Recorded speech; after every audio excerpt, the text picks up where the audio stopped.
Sheriff George Lavender just had another meeting on the EMS situation, and you said at the previous meeting that you were one of the big proponents of getting a district or getting something happening. Right, and you know, we've seen since this has been like a 6-year project, and we've seen over those years that a lot of townships have stepped up and started paid squads and those kind of things, and we're wanting to expand on their experience of how they've done that.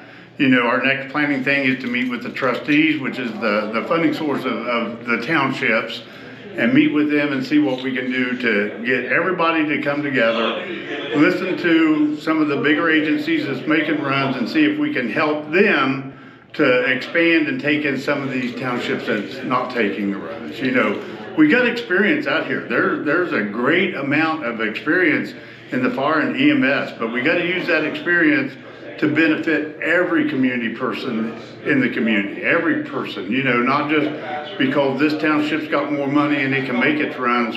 You know, I never want to see any of our constituents without squad service. It's really a crazy quilt of services at the moment. It is. I mean, again, you know, we had a situation where, you know, with a mutual aid run, and if we're not making mutual aid runs, we got to be able to get a squad out the door. My thing is, I would like the dispatcher to put out the tones, say you have such and such call at such and such location, and within a minute or two, them saying we're responding, we're out the door. You know, sometimes it's just taking way too long to get that responding and out the door.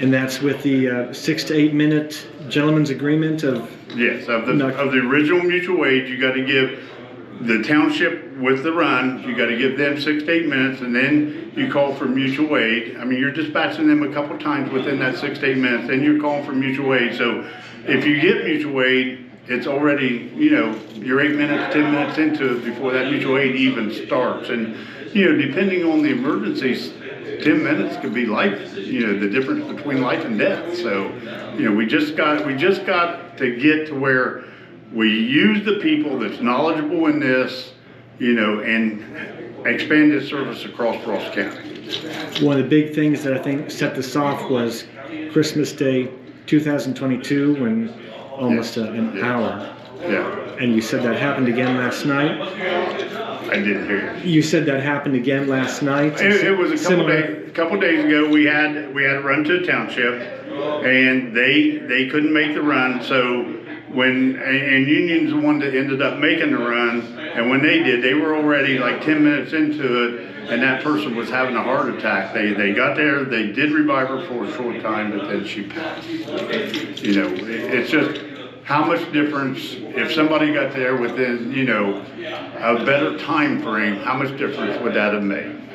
You know, we never know. You know, but we want to give it every opportunity. We want to give people every opportunity to get the service they need in those life and death situations. It was said in the study that mutual aid is failing as a policy everywhere. Right.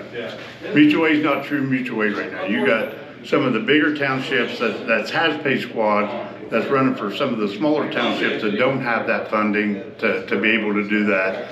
You know, mutual aid, when in the original agreement was, hey, I'll take a run, I'll follow up and take one of your runs. That was the mutual aid agreement. But some people are just not getting their township run. So you have some townships that's already contracting with the bigger townships to help them out. So, you know, we got to look at that across the whole county, see if districts will work or what's going to work.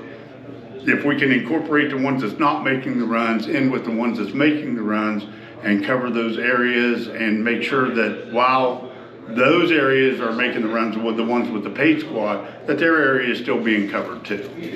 So a lot of things to decide. A lot of things that needs talked about, a lot of decisions that, you know, this study alerts you to a lot of those things that's going on, but we got to take the study now that was paid for by the commissioner. We got to take a study and get our people that does this for a living to see how to best implement this and work it across the county. All right. You're an important guy, so I'll let you go. Sheriff George Lavender of Ross County, thank you very much. Thank you.